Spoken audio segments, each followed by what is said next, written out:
안녕하세요. 저는 성북구에 사는 30대 직장인 여성입니다. 솔직히 이 사연을 보내기까지 몇 날 며칠을 고민했어요. 부끄럽기도 하고 혹시 아는 사람이 듣다가 저라는 걸 알면 어쩌나 싶기도 하고요. 하지만 이젠 혼자 가슴속에 간직해오던 이야기를 누군가에게 털어놓고 위로와 조언을 얻고 싶다는 생각이 들더라고요. 그렇게 해야 과거의 어두운 기억에서 깔끔하게 벗어날 수 있을 것 같거든요. 결혼 전엔 저도 꿈이 있었어요. 좋은 남자 만나 알콩달콩 잘 사는 모습을 부모님과 주변 사람들에게 보여주며 함께 나이 먹어가고 싶었죠. 저희 부모님을 봐도 그렇고 친구들을 봐도 행복한 결혼 생활이 그리 어려운 일이 아닌 것 같았거든요. 하지만 남편을 만나 결혼하고 그런 생각이 얼마나 어리석었는지를 깨닫게 됐습니다. 단언컨대 제가 살아오며 겪은 가장 어려운 인간관계가 바로 남편과 시댁 식구들과의 관계였어요. 평화로운 결혼 생활이 결코 만만하게 이룰 수 있는 게 아니라는 것도 알게 됐죠. 하지만 쉽게 포기할 수도 없었어요. 친정 부모님 얼굴에 먹칠하기 싫어서 이혼녀 소리 듣기 싫어서 그냥 꾹꾹 눌러 참았습니다. 하지만 사람 마음에는 한계가 있더라고요. 어렵게 버텨온 저의 인내심이 와르르 무너진 그날 어떤 일이 있었는지 지금부터 하나하나 풀어나 보겠습니다. 그날도 저는 야근을 마다하지 않고 열심히 일했어요. 건축사무실 격리라 월급이 맞진 않았지만 그래도 꼬박꼬박 통장에 들어오는 돈이 고마웠죠. 남편 사업이 망한 뒤로는 제 월급이 저희 부부의 유일한 수입이었거든요. 그래서 야근 수당이라도 더 받으려고 일부러 피곤함을 견뎌내며 늦게까지 남아서 일하곤 했어요. 여전히 야근하고 있던 그날 저녁 시계를 보니까 벌써 밤 9시가 넘었더라고요. 하루 종일 앉아서 컴퓨터만 들여다봤더니 눈도 아프고 어깨도 결렸죠. 아침 8시에 출근해서 13시간 넘게 일하니 죽겠더라고요. 점심도 김밥 한 줄로 때웠어요. 밥 사 먹을 돈도 아까웠거든요. 그나마 저녁에는 아무것도 안 먹고 그 시간까지 있었더니 사무실을 나서는데 다리가 후들거렸어요. 엘리베이터 거울에 비친 제 얼굴을 봤는데 눈밑이 시커멓게 그늘진 게 보이더군요. 30대인 제가 그 순간에는 40이 훌쩍 넘어 보이더라고요. 아니 그보다 더 늙어 보일지도 모를 일이었어요. 결혼하기 전에는 그래도 좀 꾸미고 다니는 편이었는데 그맘때는 회사 일과 집안일에 치여 제대로 화장할 시간도 화장품 살 돈도 없었죠. 버스 타고 집으로 가는 게 멍하니 창밖을 바라봤어요. 퇴근하는 사람들로 버스가 꽉 찼는데 다들 저처럼 지쳐 보이더군요. 그러다 문득 이런 생각이 들었습니다. 저 사람들은 집에 가면 뭐가 있을까? 따뜻한 밥? 반겨주는 가족? 아니면 나처럼 사업 말아먹고 게임만 하는 남편? 버스에서 내려서 집까지 걸어가는데 발걸음이 무겁고 집에 가기가 너무나 싫었어요. 세상 어디보다 편하게 쉴 수 있는 곳이 집이어야 하는데 저에게는 집이 또 다른 일터이자 전쟁터였거든요. 아파트 현관문 앞에 서서 한숨을 쉬었습니다. 남편이 망하고 방구들을 쥐고 있으면서부터 집으로 들어가기 전에 마음의 준비를 하는 게 습관이 됐어요. 오늘은 남편이 또 뭐라고 트집을 잡을지, 무슨 말도 안 되는 억지를 부릴지 걱정하며 비밀번호를 눌렀습니다. 잠시 후 삐 하는 소리와 함께 문이 열렸어요. 거실에 들어서자마자 한숨이 절로 나오더라고요. 그럴 수밖에 없는 게 이 현관에서부터 거실까지 발 디딜 틈이 없을 만큼 집안이 엉망이었거든요. 소파 위에는 과자 봉지가 뜯어져 있고 그 부스러기가 온통 바닥에 떨어져 있었죠. 테이블 위에는 컵라면 용기가 2개나 놓여 있었는데 국물이 흘러서 그대로 얼룩이 남아 있었어요. 싱크대에는 제가 아침에 차려놓은 밥을 먹고 생긴 빈 그릇들이 그대로 쌓여 있었고요. 설거지는커녕 물에 담가 놓지도 않아서 밥풀이 딱딱하게 굳어 있더라고요. 그리고 그 한가운데 소파에 드러누워서 핸드폰 게임을 하는 남편이 보였습니다. 제가 문을 열고 들어서자 고개를 돌리지도 않고 건성으로 답했어요. 왔어? 눈은 핸드폰 화면에 고정된 채 손가락만 바쁘게 화면을 터치하고 있었죠. 입에서는 뭐가 마음에 안 드는지 육두 문자가 흘러나오더라고요. 저도 모르게 또 한숨을 쉬며 답했습니다. 아, 왔어. 안 그러려고 해도 건조한 목소리가 나왔죠. 기대를 안 하면 실망도 없을 것 같아 그냥 그러려니 하게 되더라고요. 물론 제가 처음부터 그런 남자와 결혼한 건 아니었어요. 신혼 초에는 현관까지 마중 나와 가방도 받아주고 가끔 어깨도 주물러주고 그랬던 사람이거든요. 그때는 그게 당연한 일이고 평생 갈 줄 알았죠. 하지만 남편은 사업이 망하고 나서 너무나 달라져 버렸습니다. 아니, 엄밀히 따지면 사업이 망하기 전부터 조금씩 달라지고 있었던 것 같네요. 남편은 결혼하고 6개월 만에 회사를 그만두고 사업하겠다고 나섰는데 사업을 시작하고 1년쯤 됐을 때부터 마중 나오는 게 뜸해지더니 아예 저한테 신경을 잘 쓰지 않았어요. 제가 들어오든 나가든 관심도 없고 곧잘 도와주던 집안일도 전부 저한테 떠넘겼죠. 자기는 사업하느라 바쁘다면서요. 근데 그 사업이라는 게 나중에 알고 보니까 거의 놀고 먹는 수준이었더라고요. 맨날 거래처 사람들이랑 술 마시고 골프 치러 다니고 그러면서 돈만 썼죠. 그 돈이 어디서 나왔겠어요? 제 월급이랑 카드로 펑펑 쓰고 돌아다닌 겁니다. 사장이랍시고 겉멋만 들어서 돌아다니니 일이 잘 될 리가 있나요? 그래서 매출이 잘 안 나오고 직원들 월급 주는 것도 버거워진 남편이 다른 곳으로 눈을 돌리기 시작한 모양이더군요. 골프 치다 만난 사람에게 고급 정보를 들었다며 주식에 있는 돈 없는 돈 다 끌어 투자했던 겁니다. 물론 저한테는 철저하게 비밀로 하고 제 카드를 가져가 현금 서비스까지 알뜰하게 땡겨 썼더라고요. 그런데 그게 전부 사기였던 거죠.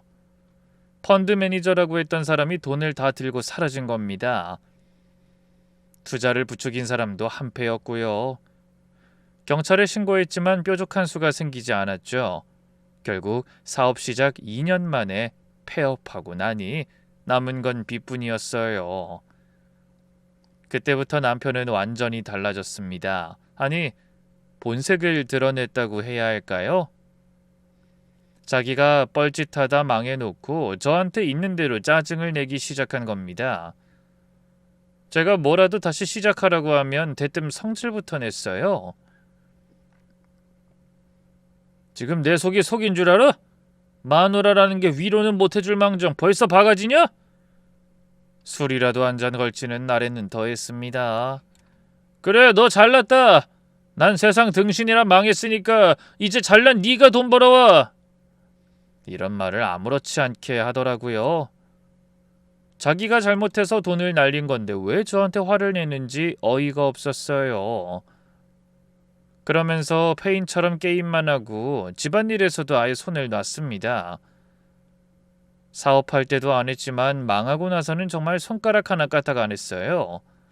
그것도 하루 종일 집에서 뒹굴면서 말이죠. 취업 준비한다, 사업 구상 중이다, 맨날 그런 핑계만 대면서 소파에 누워 게임만 했습니다. 전 아침에 일어나서 밥하고 설거지하고 청소하고 출근해서 12시간 넘게 일한 뒤 퇴근해서 또 같은 생활을 반복했습니다. 주말에도 쉴 수가 없었죠. 시댁에서 부르시거나 밀린 집안일을 하느라 바빴거든요. 그래도 참았습니다. 그래, 힘드니까 그런 거야. 내가 이런데 본인 마음은 오죽하겠어? 좀 기다리면 정신 차리겠지. 그런 마음으로 버텼죠. 하지만 솔직히 큰 기대를 한 건 아니었어요. 저도 그저 그 힘든 시간을 지탱할 수 있는 핑곗거리가 필요했던 것뿐입니다. 야근을 마치고 녹초가 되어 퇴근한 그날 밤도 남편은 역시 한량 같은 모습이더군요. 저는 한숨을 쉬며 물었어요. 저녁은 먹었어? 대충. 근데 집에 먹을 게 너무 없더라. 내일은 퇴근하면서 장 좀 봐와. 남편이 여전히 화면에서 눈을 떼지 않고 건성으로 대답했어요. 저는 말없이 거실을 둘러봤습니다. 심란해서 한숨이 절로 나더군요. 옷은 바닥에 널브러져 있고 과자 봉지는 구겨진 채 여기저기 흩어져 있었죠. 화장실에는 불이 켜진 채 문이 활짝 열려 있었고요. 제가 아침에 깨끗하게 청소해놓고 간 집이 맞나 싶더라고요. 태우씨, 오늘 하루 종일 뭐 했어? 제가 화내지 않으려고 노력하며 조심스럽게 물었어요. 어? 뭐 종일 새 사업 아이템 알아보다가 지금 잠깐 머리 좀 식히는 거지. 남편이 여전히 게임하면서 대답했어요. 집은 왜 이렇게 된 거야? 뭐가? 오늘 좀 피곤해서 그래. 나중에 치우면 되지. 나중이라니. 그 나중이 언제인지 저는 알고 있었죠. 항상 제가 치울 때가 그 나중이었어요. 그렇다고 계속 뭐라고 하지도 못했습니다. 뭐 말해봤자 싸움만 된다는 걸 알고 있으니까요. 그래서 그냥 부엌으로 가서 싱크대에 쌓인 설거지부터 시작했습니다. 고무장갑에 구멍이 났는데 새로 사온다는 걸 깜빡해 맨손으로 하려니 서러움이 더했죠. 내가 왜 이렇게 살아야지? 이게 뭐하는 짓이야? 아침부터 밤 늦게까지 일하고 집에 와서 또 일하고 저 인간은 하루 종일 집에 있으면서 손가락 하나 까딱 안 하고 이게 내가 바라던 결혼인가? 이런 물음이 계속 떠올랐어요. 그때 남편이 소파에서 벌떡 일어서더니 제 쪽으로 걸어왔습니다. 저는 혹시나 미안해서 도와주러 오는 게 아닐지 잠시 생각했어요. 하지만 그 잠깐의 기대는 상대의 어이없는 말 한마디에 무참히 무너졌습니다. 잠시지만 제가 참 바보 같은 기대를 했다는 생각에 자괴감까지 몰려오더라고요. 야, 진주야!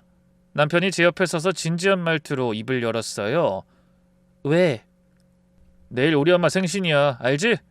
저는 손에 들고 있던 그릇을 내려놨어요. 시어머니 생신 당연히 알고 있었죠. 어떻게 모르겠어요. 어머니가 일주일 전부터 거의 매일 전화하셔서 잔뜩 압박을 주셨거든요. 진주야, 내 생일은 네가 알아서 준비할 거지? 우리 예비 사위도 온다니까 특별히 신경 좀 써라. 너희 시누이 얼굴 봐서 제대로 준비해야 해. 알았지? 시어머니 전화도 부담스러운데 남편까지 힘들게 들어와 설거지하는 저에게 또 시어머니 생신 타령을 하니 부하가 치밀더군요. 그래서인지 말이 곱게 나가지 않았습니다. 알아. 근데 당신이 내 이름으로 쓴 카드값 갚고 공과금 내면 이번 달 생활비도 빠듯한데. 그게 사실이었어요. 남편이 제 카드로 쳐놓은 사고를 수습하고 생활비하고 공과금 내면 늘 허덕이며 한 달을 살아야 했습니다. 그 와중에도 남편은 새 사업 구상한다며 생활비 용도로 만들어 놓은 체크카드를 몰래 가져가 야금야금 쓰고 있었죠. 사업은 무슨 사업? 그냥 친구들이랑 술 마시고 스크린 골프 가고 게임방 가고 그런다는 걸 뻔히 알고 있었어요. 그 일로 몇 번이나 큰 소리 내고 싸워봤지만 달라지는 건 없었죠. 그럴 때마다 저를 쪼잔하고 남편 기죽이는 악처로 만들 뿐 반성하지 않는 남편에게 질려버렸네요. 시어머니의 생신이 있던 그달에도 마찬가지였습니다. 남편이 제 지갑에서 몰래 체크카드를 가져가 놀고 오는 바람에 공과금도 밀릴 처지였어요. 전기세, 가스비, 관리비 다 합치면 40만 원이 훌쩍 넘었는데 남편이 또 하룻밤 술값으로 30만 원이 넘는 돈을 쓰고 온 겁니다. 남는 게 없는 정도가 아니라 아예 마이너스가 될 판이었네요. 헌데 그런 사고를 쳐놓고도 남편은 제가 생활비 얘기를 꺼내자 또 대뜸 성질부터 부렸습니다. 너 또 그 얘기냐? 돈 버는 생색 좀 그만 내라고 했지. 그 짜증 섞인 목소리에 저도 발끈했죠. 생색이라니. 사실이잖아. 생활비도 부족한 형편에 어떻게 어머니 생신상을 제대로 차려? 야, 내가 장남인데 당연히 우리가 알아서 차려야지. 그리고 내가 지금 재기하려고 열심히 사업 구상 중이잖아. 이제 잘 될 일만 남았는데 뭘 그렇게 째째하게 굴어? 재기, 사업 구상, 그 말을 들을 때마다 쓰디쓴 헛웃음이 나왔습니다. 사업 구상 중이라고 한 게 1년이 넘어가고 있었지만 늘 말뿐이었거든요. 그동안 뭘 어떻게 구상했는지 모르겠지만 소파에 누워서 게임만 하는 것밖에 못 봤는데 늘 큰 소리만 쳤어요. 하지만 저는 너무 피곤해서 잠깐의 말다툼조차 피하고 싶은 기분이었습니다. 그래서 최대한 침착하게 말했죠. 내가 일부러 그래? 진짜 돈이 없으니까 그렇잖아. 헌데 그런 제 말에 이내 믿기 힘들 만큼 어이없는 상황이 펼쳐졌습니다. 남편이 갑자기 지갑을 꺼내더니 10,000원짜리 한 장을 빼 제 얼굴에 냅다 던진 겁니다. 코앞에서 날아온 10,000원짜리 지폐 한 장이 뺨에 철썩 맞고 바닥으로 떨어지더군요. 순간적으로 멍해졌어요. 뭐지? 지금 무슨 일이 일어난 거지? 황당한 마음에 얼음처럼 굳어 아무 말도 할 수 없었습니다. 사람 얼굴에 돈을 던지다니. 모멸감이 소용돌이치듯 몰려오더라고요. 하지만 그런 만행을 저지른 남편은 아무렇지 않은 표정으로 이렇게 얘기했어요. 야, 너 좋아하는 돈 줬으니까 그걸로 상다리가 부러지게 차려봐. 알았지? 남편이 비아냥거리며 소리쳤습니다. 그러더니 불난집에 기름을 붓듯 한마디 붙이더군요.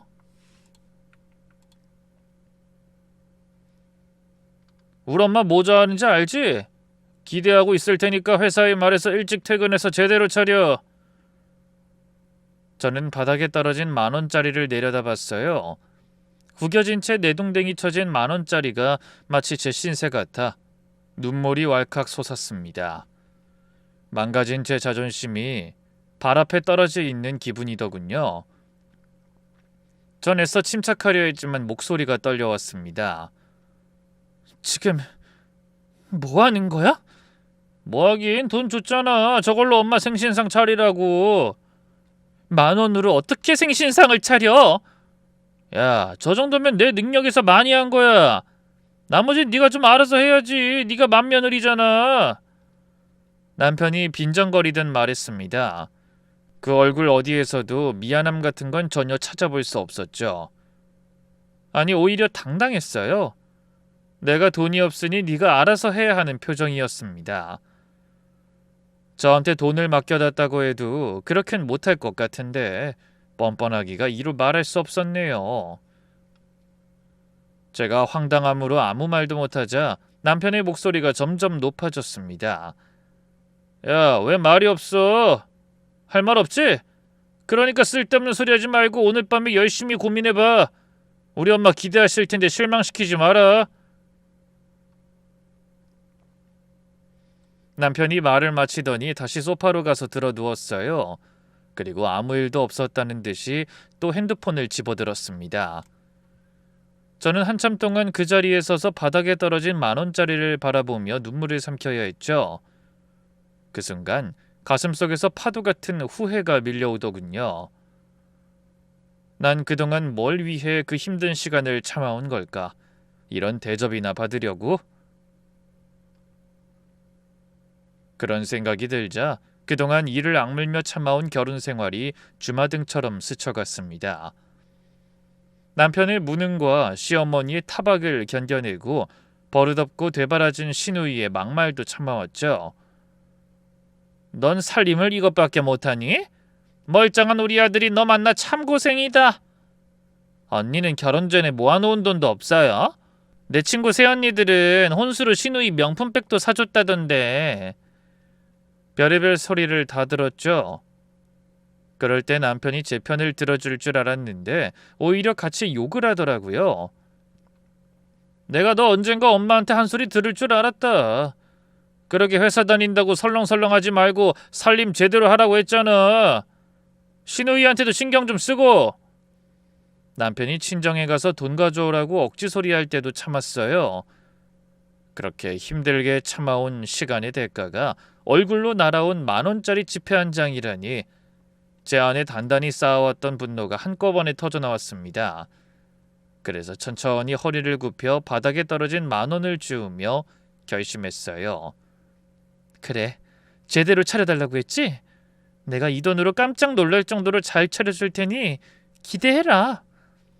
그러면서 그 10,000원짜리를 주머니에 넣었어요. 그날 밤 저는 힘들게 집안일을 마치고 침대에 누워 천장을 바라봤습니다. 남편은 이미 코를 골며 자고 있더군요. 저는 몸이 천근만근이었지만 잠은 오지 않았어요. 머릿속으로 시어머니의 신신상에 대해 치열하게 고민하고 있었거든요. 그리고 다음 날 저는 온 가족이 깜짝 놀랄 정도의 한방을 준비했습니다. 그날 오후에 회사를 나서는데 시어머니에게 전화가 왔더군요. 너 일찍 와서 음식 준비해야지 왜 아직도 안 와? 태호가 일찍 가라고 안 했어? 그 말에 저는 담담하게 답했죠. 아, 걱정하지 마세요. 제가 다 알아서 미리 준비해 갈 거예요. 그래? 아니 그래도 음식은 따끈해서 바로 해서 먹어야 좋은데 만들어 오면 맛이 떨어지지 않겠어? 걱정하지 마세요.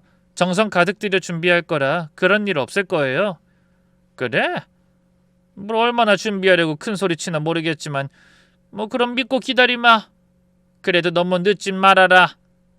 저는 알겠다고 답한 뒤 얼른 가방을 들고 나와 생신상을 위한 준비를 마치고 시댁으로 향했습니다. 심장이 좀 빨리 뛰었는데 긴장되는 건지 기대되는 건지 모르겠더군요. 아마 둘 다였을 것 같네요. 잠시 후 시댁이 있는 골목에 들어서 대문 앞에 섰어요. 마당을 건너 안방에 불이 켜져 있는 게 보이더군요. 언뜻 사람들의 웃음소리도 들리는 걸로 봐서 온 식구가 모여 있는 것 같더라고요. 저는 다시 한번 깊은 숨을 내쉰 뒤 조심스럽게 초인종을 눌렀습니다.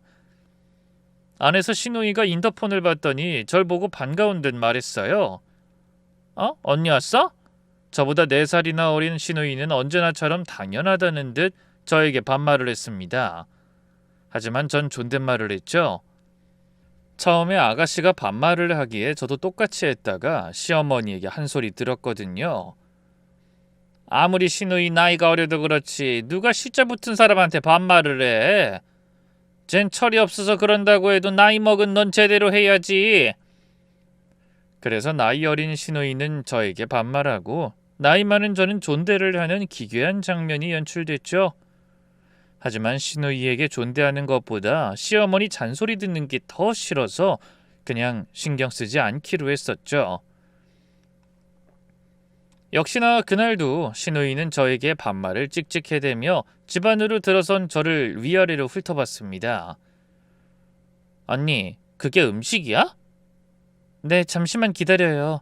깜짝 놀랄 정도로 거하게 한 상 차릴 테니까. 전 웃으며 대답했지만 신우이는 눈을 가늘게 뜨며 의심스러운 얼굴로 바라봤죠. 안으로 들어가니 거실엔 시어머니와 남편 그리고 신우이와 그 예비 남편이 앉아 있었습니다.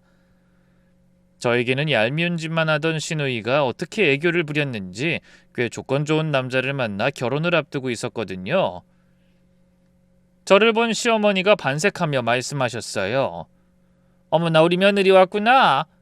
아니 내가 뭘 준비하려고 해도 우리 며느리가 걱정 딱 붙들어 매라고 하는 통에 기다리고 있었지. 아니 근데 정말 금방 준비가 되는 거니? 네 그럼요. 걱정하지 마세요. 10분도 안 걸려요. 제가 주방 들어가 준비할 테니 말씀들 나누고 계세요. 그러자 시어머니가 잔뜩 기대에 부푼 얼굴로 답하셨죠. 정말 안 도와줘도 되겠니? 네 혼자 하는 게 편해요. 잠시만요.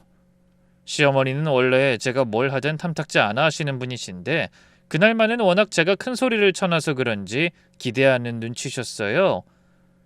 게다가 특별히 예비 사위까지 부른 자리라고 강조했으니 제가 알아서 잘했을 거라고 생각하시는 것 같았죠.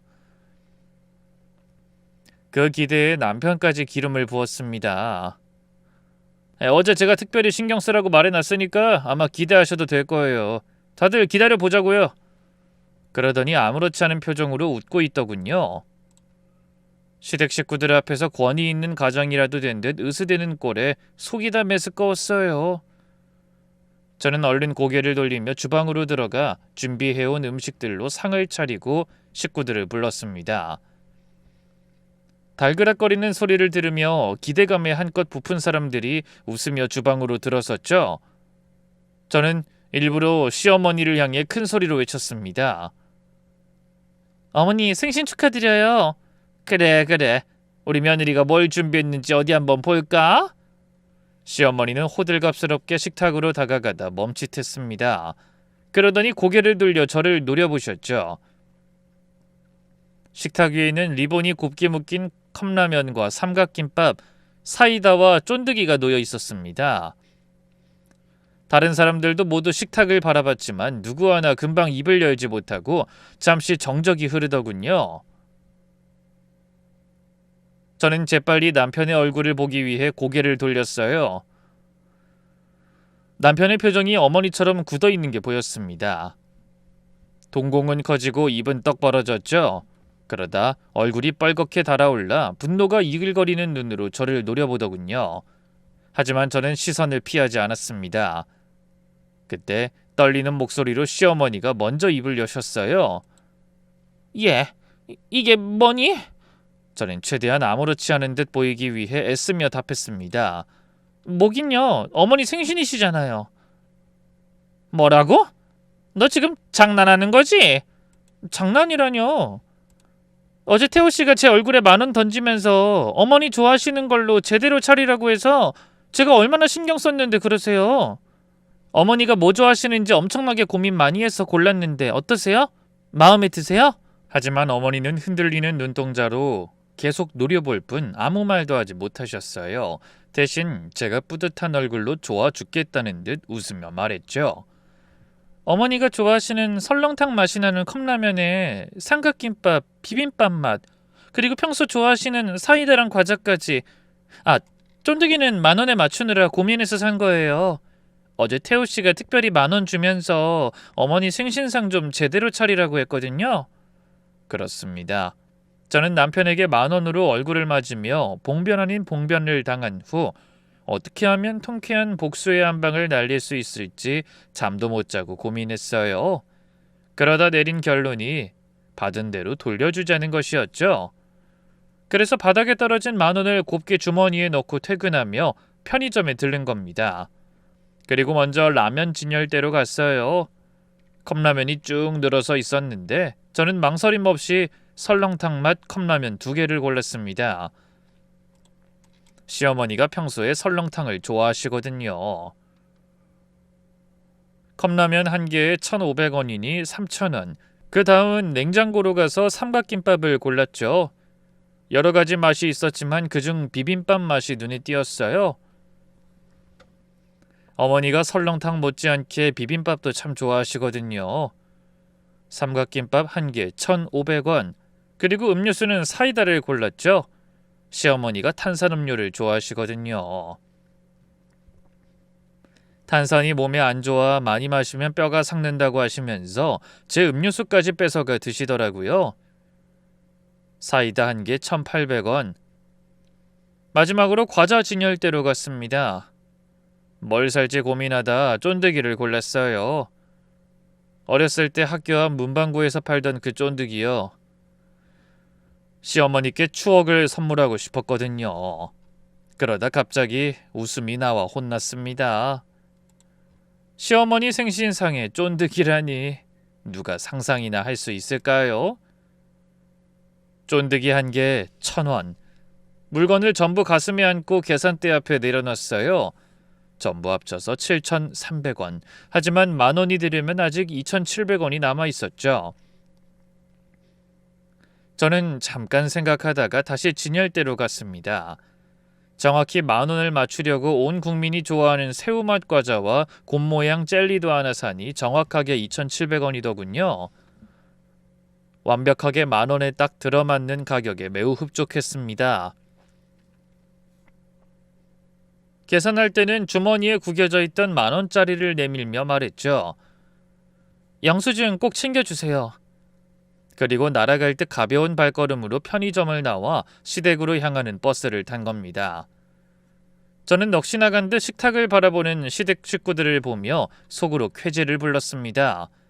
그리고 불난 집에 부채질하듯 남편에게 편의점에서 받은 영수증을 내밀며 친절하게 말했죠.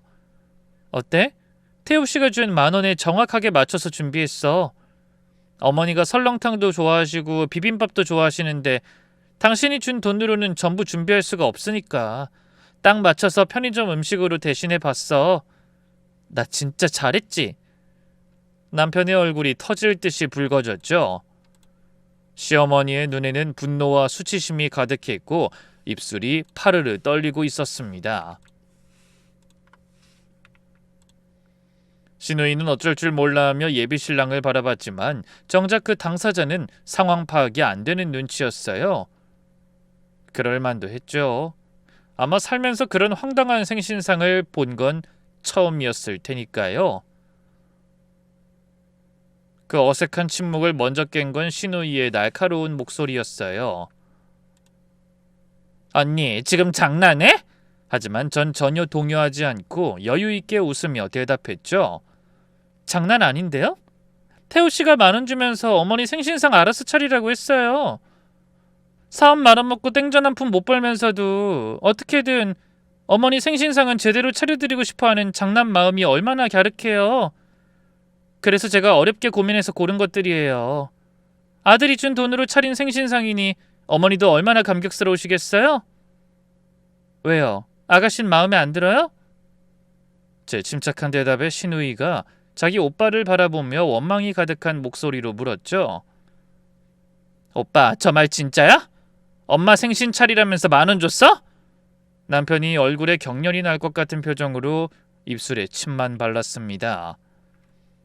뭐라고 해야 할지 모르는 눈치였어요. 얼굴이 빨개졌다가 하얘지길 반복했죠. 여동생 예비신랑 앞에서 망신당하는 게 창피한 거죠. 자기가 한 못난 짓을 들킨 거니까요. 남편은 헛기침을 몇 번 한 뒤 어렵게 입을 열었습니다. 그게... 저는 눈을 똑바로 뜨고 남편을 바라봤어요. 과연 뭐라고 할지 궁금했거든요. 사실대로 시인할지 아니면 저한테 뒤집어 씌우며 오리발을 내밀지 흥미진진한 기분까지 들더군요. 남편은 눈동자가 격하게 흔들리며 당황한 모습이 역력했죠. 저는 속으로 만세를 부르며 그 모습을 여유 있게 지켜봤어요. 하지만 남편은 쉽게 말을 이어가지 못했습니다. 시어머니의 얼굴도 점점 더 붉어졌지만 체면 때문인지 저에게 평소처럼 막말을 쏟아내지는 못하셨어요. 온 가족이 분노를 안으로 삭히며 어떻게 해야 할지 고민만 하고 있었죠. 폭풍 전의 고요함이었습니다. 하지만 전 그런 정적이 오래 갈 거라고 생각지 않았어요. 시어머니의 숨소리가 거칠어지는 게 느껴졌거든요. 마치 화산이 폭발하기 직전 같았죠. 용암이 부글부글 끓어오르며 터지기 직전의 상태 말입니다. 덩달아 제 심장도 빠르게 뛰고 있었지만 겉으로는 평온한 척했어요. 손이 떨리지 않게 꽉 쥐고 마음의 준비를 했습니다. 그때 시누이의 예비신랑이 어색함을 참지 못하고 헛기침을 했어요. 뭔가 말을 해야 할 것 같은데 뭘 해야 할지 모르겠다는 표정이었죠. 결혼도 하기 전에 그런 난감한 광경을 보게 됐으니 얼마나 당황스러웠겠어요. 솔직히 죄 없는 그 사람한테는 좀 미안한 마음이 들었습니다. 하지만 후회는 없었네요.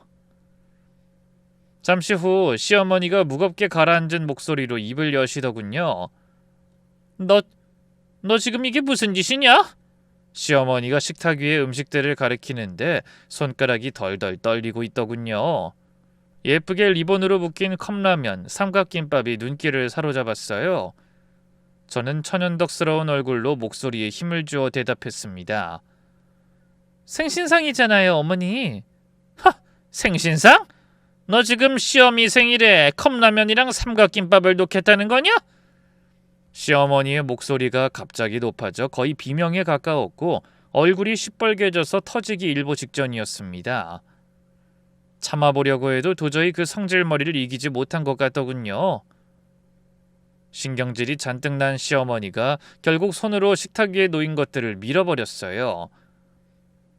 컵라면이 굴러떨어지고 사이다병이 옆으로 쓰러졌습니다. 과자가 흩어져 주방 바닥에 나뒹굴었죠. 저는 그 광경을 가만히 지켜보며 담담하게 말했어요. 어머니 진정하세요. 좋은 날 왜 그러세요? 예비사위도 와 있잖아요. 진정해? 네가 지금 이런 짓을 해놓고 감히 나한테 진정하라는 말이 나와? 시어머니가 식탁을 내리치며 외치다 순간적으로 갑자기 휘청거리셨어요. 얼굴도 하얘지며 손으로 가슴을 움켜쥐셨죠. 그 모습에 시누이가 기겁하며 다가와 시어머니가 쓰러지시는 걸 간신히 붙잡았습니다. 엄마 괜찮아? 하지만 시어머니는 여전히 숨을 헐떡이면서 가슴을 움켜쥐고 계시다 천천히 고개를 들더니 저를 보시더군요. 눈빛이 분노로 이글이글 타오르고 있었죠. 헌데 그때 갑작스럽게 저를 향해 돌아선 남편이 도끼 눈으로 노려보며 이렇게 말했습니다. 야, 너 지금 미친 거지? 이게 며느리란 인간이 할 짓이야? 어떻게 시어머니 생신에 이런 걸 가져와? 그것도 예비사위 앞에서 망신스럽게. 남편의 목소리가 온 집안에 울려 퍼졌어요. 시누이의 예비신랑이 불편한 표정으로 시선을 피하더군요. 상황이 점점 심각해지고 있다는 걸 느끼는 것 같았어요.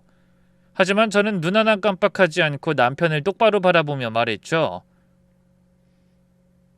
왜? 이게 뭐 어때서? 뭐라고? 너 지금 뭐라고 했냐? 남편이 믿을 수 없다는 표정으로 바라보더군요. 저는 무슨 배짱이 생긴 건지 아예 코웃음까지 치며 답했습니다. 하라는 대로 해줬는데 왜 화를 내? 네가 10,000원 주면서 알아서 하라고 했잖아. 저거 정확히 10,000원어치야. 나처럼 말 잘 듣는 마누라가 어딨다고 성질이야. 남편의 얼굴이 심하게 일그러졌어요. 자기가 잘못한 건 생각 안 하고 제가 망신을 줬다고만 생각해 노발대발 난리를 치더군요. 그러더니 급기야 손을 들어 올리며 제 뺨을 때리려는 행동까지 취했습니다. 이게 진짜 하지만 저는 움찔하지도 눈을 감지도 않은 채 그냥 남편의 눈을 똑바로 바라봤어요. 대신 주머니에 넣어뒀던 핸드폰을 꺼내 남편 앞에 들이밀었습니다. 화면에는 녹음 기능이 켜져 있었고 녹음 중이라는 걸 알리는 불이 깜빡이고 있었죠. 남편의 손이 그대로 공중에서 멈췄어요. 뭐야 그거? 남편이 멈칫하며 갑자기 목소리가 작아졌습니다. 뭐긴 녹음하고 있잖아. 안 보여? 언제부터? 언제? 글쎄 하도 오래돼서 정확히 기억이 안 나네. 남편의 얼굴이 하얗게 질리며 손을 천천히 내렸습니다. 뭐? 오래돼? 그럼 너 계속 녹음을 하고 있었단 말이야? 그래. 어젯밤에 네가 10,000원 던지면서 한 말 그것도 다 녹음했어. 저는 당당하게 말을 이어갔어요. 그리고 이것만 있는 게 아니야. 저는 핸드폰 화면을 넘겨가며 그간 녹음되어 있는 파일들을 보여줬죠. 날짜별로 수없이 많은 파일이 쭉 나열돼 있었어요. 남편의 눈이 커지더군요. 저는 회심의 미소를 지으며 말했습니다. 지금까지 네가 집에서 놀고 먹으면서 나한테 폭언한 거 다 녹음해뒀어. 친정에 가서 돈 가져오라고 막말한 것도 있지. 남편이 무슨 말인가 하려는지 입술을 달싹거렸지만 입 밖으로 나오는 말은 없었죠. 그 모습을 보며 저는 시선을 돌려 시어머니와 시누이를 향해서도 말했습니다. 어머니랑 아가씨도 마찬가지예요. 제 말에 시어머니의 눈동자는 흔들리고 신우이의 얼굴은 굳어지더군요. 그동안 저한테 하신 말씀 다 녹음해뒀어요. 문자도 하나도 지우지 않고 다 모아놨고요. 그간 저한테 뭐라고 하셨는지는 두 분이 가장 잘 아실 것 같아서 뭐 일일이 제 입으로 말씀드리진 않을게요. 제 말이 끝나기가 무섭게 신우이가 벌떡 일어서며 소리치더군요. 언니, 비열하기 왜 이래? 가족끼리 그 정도 말도 못해? 그건 그냥 가족끼리 편하게 한 말이잖아. 농담이라고, 농담. 뭐? 농담? 저는 신우이를 바라보고 이를 갈며 말했습니다. 4살이나 어린 네가 나한테 말끝마다 반말하고 가정교육 들먹이는 게 농담이니? 뻑하면 돈 빌려달라고 해놓고 떼어먹고 배짱 튕기는 게 농담이야? 오빠 사업 망해서 돈벌이 못하는 거 뻔히 알면서 내 돈 갚을 돈은 없고 명품 가방 살 돈은 있었니? 신우이의 얼굴이 새빨갛게 달아올랐어요. 분한 듯 숨을 헐떡였지만 뭐라고 할 말은 없는 것 같았죠. 저는 고개를 돌려 신우이의 예비신랑을 바라봤습니다. 어색한 표정으로 어정쩡하게 서 있더라고요. 어리둥절한 표정이었어요. 자기랑 결혼할 여자가 그런 여자라는 건 전혀 몰랐던 눈치였습니다. 당연히 그럴 거예요. 신우이가 가식 떨며 얌전한 척 남자를 만나왔을 게 뻔했죠. 저는 신우이를 향해 고개를 돌리며 물었어요. 저분은 아가씨의 집 면모를 전혀 모르는 것 같네요. 결혼할 사람이 어떤 사람인지, 처가댁 사람들이 어떤지 이제 좀 알게 됐을까 모르겠네요. 제 물음에 신우이는 손을 덜덜 떨며 목소리를 높였습니다. 너... 그러다가 자기 예비신랑을 보고 화들짝 놀라더니 꼬리를 확 내리더군요. 아니 언니, 지금 뭐 하려고 그래요? 그러지 말고 우리 대화로 해결해요. 신우이의 목소리가 당당함을 잃고 심하게 떨리고 있었죠. 신우이의 예비신랑이 처음으로 입을 열었어요. 이게 무슨 상황인지 잘 모르겠는데. 저는 고개를 돌려 사과의 말을 먼저 꺼냈습니다. 죄송해요. 갑작스러우시죠? 근데 저도 더는 못 참겠어요. 4년 넘게 참았거든요. 여전히 신우이의 예비신랑은 어안이 벙벙한 표정으로 바라보고 있었죠. 그때 갑자기 남편이 제 팔을 있는 힘껏 세게 잡아당기며 외쳤습니다. 야, 여기서 이러지 말고 우리 좀 나가서 얘기하자. 남편이 낮고 위협적인 목소리로 으르렁거렸습니다. 하지만 저는 그 팔을 뿌리치며 말했죠. 싫어. 하려면 여기서 해. 뭐? 나가서 얘기할 거 없다고. 당당하면 여기서 못할 말이 뭔데? 저는 남편의 손을 뿌리치고 한 걸음 물러섰습니다. 그리고 남편과 시어머니 그리고 신우이와 그 예비신랑까지 모두를 둘러보며 말했어요. 솔직히 말할게요. 제가 그동안 왜 참았는지 아세요? 다 자존심 때문이었어요. 내가 한 선택이 잘못됐다는 걸 인정하기 싫었고 이혼녀 소리 듣는 것도 무서웠어요. 그리고 무엇보다 친정 부모님께 걱정 끼치기 싫었어요. 그래서 아무리 힘들어도 기를 쓰고 참았는데 남편이 침을 꿀꺽 삼키며 바라보더군요. 저는 잠시 숨을 고르고 다시 말했죠. 근데 어젯밤에 깨달았어요. 구겨진 10,000원짜리가 얼굴에 날아왔을 때 이게 아니구나. 이렇게 살면 안 되는구나 싶더라고요. 친정 부모님을 위해서는 더욱더 날 이렇게 함부로 대하는 인간과는 살아서는 안 되는구나 깨달았어요. 그때는 어쩔 수 없이 감정이 동요했는지 제 목소리도 떨려왔습니다. 하지만 말을 멈추진 않았어요. 어머니, 이 집 장남이 사업한다고 할 때 저희 친정에서 3억 빌려준 거 아시죠? 이자 한 푼 안 받고요.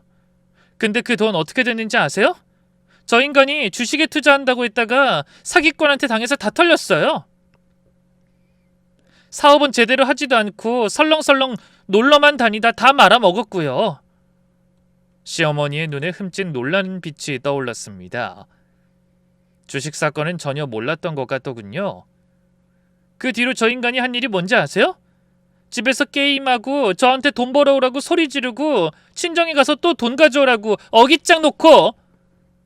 남편은 어쩔 줄 모르며 고개를 숙이더군요. 그래도 자기 가족 앞에서는 창피한 걸 아는 모양이었어요. 하긴 그동안 제 등골 빼면서 효자인 척 멀쩡한 장남 노릇 해왔는데 동생의 예비신랑 앞에서 개망신을 당했으니 쥐구멍이라도 숨고 싶었겠죠. 하지만 저는 아직 할 말이 잔뜩 남아 있었습니다. 저 사람 결혼 4년 중에 3년이 넘는 기간을 생활비 한 번 안 냈어요.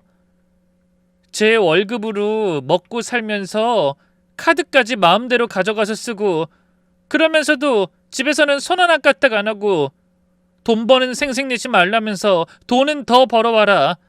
친정에 가서 돈 좀 더 빌려와서 사업하게 해달라. 사람을 얼마나 들들 볶았는지 아세요? 시누이가 불편한 표정으로 안절부절 못하더군요. 그래도 전 참아보려고 했어요. 어머니한테 욕먹을 때도 참고 아가씨한테 무시당할 때도 참았다고요. 참으면 언젠간 달라질 줄 알았으니까요. 근데 아니더라고요. 제가 잘못 생각한 거예요. 참으니까 사람을 만만하게 보고 더 심해지더라고요. 잘해줄 사람한테 잘해줬어야 하는데 이미 인간의 길 포기한 사람한테 엄한 노력만 한 거죠. 그때 시어머니가 굳은 얼굴로 천천히 일어나셨어요. 시누이가 부축하려고 했지만 딸의 손까지 거칠게 부리치며 눈을 부릅뜨고 절 노려보며 말씀하셨죠. 너 당장 이 집에서 나가! 집안을 이렇게 망신시키고 남편 얼굴에 먹칠하는 너 같은 건 더 이상 내 며느리가 아니야! 우리 집안에 너처럼 기고만장하고 버르장머리 없는 인간 필요 없다! 시어머니의 말씀이 이어졌습니다. 오늘 일은 절대 용서 못해. 내 생일에 그것도 사위될 사람 앞에서 어떻게 이런 망신을 줄 수가 있어? 네가 사람이야? 꼴도 보기 싫으니 당장 나가! 하지만 저는 어머니가 원한 답을 내놓지 않았죠. 저를 내치면 울고불고 매달릴 거라고 생각했는지 오히려 큰 소리 쳤지만 어림없는 소리였어요. 저는 여유로운 얼굴로 시어머니의 말을 끝까지 들은 뒤 천천히 미소 지으며 말했습니다. 어머, 정말요? 감사해요. 제가 해맑은 목소리로 반색하며 답하자 모두 눈을 동그랗게 뜨고 저를 바라봤어요. 시어머니는 귀를 의심하는 듯 미간에 주름을 만들며 물었습니다. 뭐라고? 감사해? 그럼요. 이런 거지 같은 집구석에서 사는 게 얼마나 힘들었는데 먼저 나가라고 해주시니 정말 감사하죠. 저는 가방을 챙겨 들고 일어서며 말했습니다. 근데 어머니, 이혼은 제가 먼저 청구할게요. 제가 건넨 말이 뜻밖이었는지 시어머니의 얼굴은 일그러지고 남편은 고개를 번쩍 치켜들더니 소리쳤습니다. 뭐? 이혼? 그래, 이혼. 어머니가 나가라고 하시잖아. 근데 받을 건 제대로 다 받아낼 테니까 그렇게 알아. 위자료, 재산분할, 우리 친정에서 빌려간 3억 다 청구할 테니까 각오해. 제 말에 남편이 입을 떡 벌리고 아무 말도 하지 못했습니다. 뭐? 네가 뭘 잘했다고? 시어머니 생신상에 컵라면 올리는 며느리 편을 누가 들어줄 것 같아? 남편의 말에 제가 콧방귀를 끼며 답했죠. 어머, 지금 내 걱정해주는 거야? 고마운데 내 앞가림은 내가 알아서 할게. 난 이미 아까 낮에 변호사도 소개받고 핸드폰에 저장된 녹음 파일들 전부 증거로 다 제출했거든. 내가 지난 시간을 어떻게 살아왔는지 다 이 녹음 파일들이 증명해 줄 거야. 그러니까 내 걱정은 말고 이제 당신도 변호사나 알아봐. 그 말을 하며 곁눈질로 시누이의 예비신랑을 보자 얼굴이 사색이 되어 있더군요. 생각지도 못한 상황에 아직도 얼이 빠져 있는 것 같더라고요. 하지만 시누이는 얼굴이 새빨개진 채 아무 말도 하지 못했어요. 저는 어깨를 쭉 펴고 현관을 향해 걸어갔습니다. 그런 제 뒤로 남편의 애타는 목소리가 들려왔죠. 야, 진주야, 너 거기서! 아직 얘기 안 끝났잖아! 하지만 저는 걸음을 멈추지 않고 신발을 신으면서 말했어요. 아니, 끝났어. 난 더는 너랑 할 말이 없거든. 그리고 뒤에서 남편이 매달리는 것도 뿌리치며 현관문을 열고 밖으로 나왔습니다. 바람이 제법 매섭게 느껴졌지만 오히려 그래서 더 상쾌하게 느껴졌죠. 질기게 끊어내지 못한 인연이 찬바람과 함께 제 인생에서 물러나는 기분이었습니다. 저는 절대 뒤를 돌아보지 않겠다고 다짐하며 씩씩하게 발걸음을 옮겼어요.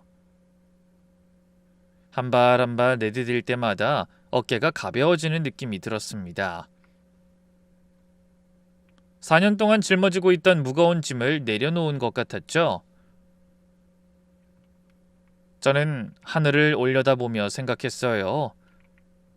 이제 시작이야. 이혼 소송, 위자료 청구, 재산 분할, 앞으로 힘들고 어려운 일이 많을 것 같았습니다. 하지만 그 정도는 참아낼 수 있다고 생각했어요.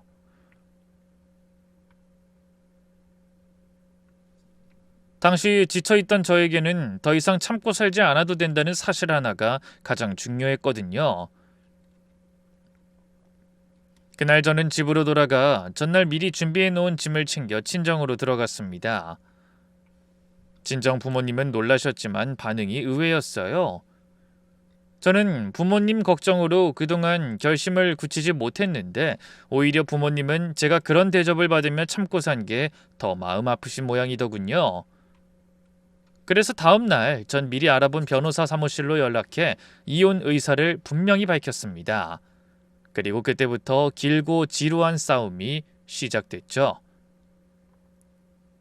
남편 측에서는 처음에 절대로 이혼할 수 없다고 버티더니 제가 계속 이혼을 요구하자 결국 합의로 끝내자고 연락해 왔더군요. 위자료도 재산 분할도 없이 그냥 깔끔하게 헤어지자고 말입니다. 어림없는 소리였죠. 마지막까지 정말 웃기는 인간들이었어요. 4년 동안 저한테 그렇게 온갖 못된 짓 다 해놓고 깔끔하게 헤어지자니 말이나 되는 소린가요? 당연히 저는 단칼에 거절했습니다. 그러자 남편 측에서 태도가 바뀌었어요. 협박이 시작된 거죠. 하루는 남편이 직접 전화해서 이를 바득바득 깔며 이런 소리를 늘어놓더라고요. 야, 너 계속 이럴 거야? 네가 이러고 얼마나 발 뻗고 자는지 내가 지켜볼 거야. 내가 혼자 당하고 있을 줄 알아? 그러더니 누가 모자 사이 아니랄까봐 시어머니도 전화하셨죠. 너 이 은혜도 모르는 것. 우리 아들보다 한참 못한 걸 100번 양보해서 며느리로 삼아줬으면 감지덕지하고 살아야지. 고깟 쥐꼬리 같은 생활비 좀 벌어왔다고 큰소리 치는 거야? 내가 너 같은 게 우리 집안 망치게 그냥 둘 것 같아? 두고 봐! 꼭 정신 번쩍 나게 해줄 테니까. 물론 전 그 전화들도 다 녹음했습니다. 결국 무식한 자신들의 행태에 대한 증거만 하나 더 늘었죠. 얼마 후 드디어 첫 번째 재판이 열리는 날이 찾아왔어요. 하지만 이상하게 떨리지 않았습니다. 왜 그런지 승리의 여신이 제 손을 들어줄 것 같은 강한 확신이 들었죠. 그러더니 정말 재판이 진행되는 과정에서 뜻밖의 진실이 밝혀졌습니다. 바로 돌아가신 시아버지로부터 시어머니가 현재 시댁집을 증여받을 때 세금을 줄이기 위해 탈세를 저지른 정황이 드러난 겁니다. 몇 달 후 드디어 판결이 나왔어요. 첫 번째 재판이 있고 나서 넉 달이나 지난 후였습니다. 그동안 두 번의 추가 재판이 더 있었고 양측 변호사들이 서류를 주고받고 증인신문도 있었어요. 길고 지루한 과정이었죠. 하지만 전 끝까지 버텼습니다. 물론 결과는 저의 완벽한 승리였죠. 담당 변호사가 판결문의 내용을 자세히 설명해 주더군요. 먼저 드디어 이혼이 확정됐어요. 판사님이 혼인 관계가 회복 불가능할 정도로 파탄났다라고 인정하셨어요. 저는 고개를 끄덕였어요. 당연한 결과였죠. 그 관계에서 회복이라는 건 상상할 수 없는 상황이었으니까요. 그리고 위자료에 관한 내용입니다. 변호사가 다음 페이지를 넘기며 말했어요. 전 남편의 혼인 기간 중 경제적 무책임, 정서적 학대, 그리고 아내에 대한 지속적인 모욕 행위가 인정됐습니다. 이에 따라 위자료 3천만 원이 인정됐어요. 3천만 원, 적지 않은 금액이었습니다. 물론 4년의 고통에 비하면 적다고 느낄 수도 있지만 저한테는 큰 의미가 있었어요. 법원이 제 고통을 인정해 줬다는 뜻이니까요. 변호사는 다시 말을 이어갔습니다. 재산 분할에 대한 부분도 나와 있었어요. 혼인 기간 중 형성된 재산이 사실상 부인의 월급으로 이루어진 것이기 때문에 현재 재산 중 상당 부분을 갖도록 판결됐습니다. 그리고 가장 중요한 친정에서 빌려준 3억에 대한 채권 상환 청구가 인정됐어요. 당시 받아둔 차용증의 유효성이 인정됐거든요. 이미 법정에서 들은 내용이었지만 다시 한번 확인하니 더욱 후련했습니다. 전 남편은 부인한테 3억 원을 상환할 의무가 생겼어요. 다만 현재 상환 능력이 없어서 재산을 처분하여 상환하도록 명령했네요. 그 시부모님이 사주신 신혼집 말이에요. 그 말을 들으니 기분이 복잡했어요. 그 집에서 행복한 미래를 꿈꿨던 게 엊그제 같은데 정작 제가 겪은 건 행복이 아닌 무시와 폭언, 냉대가 전부였죠. 변호사의 말은 거기서 끝이 아니었습니다.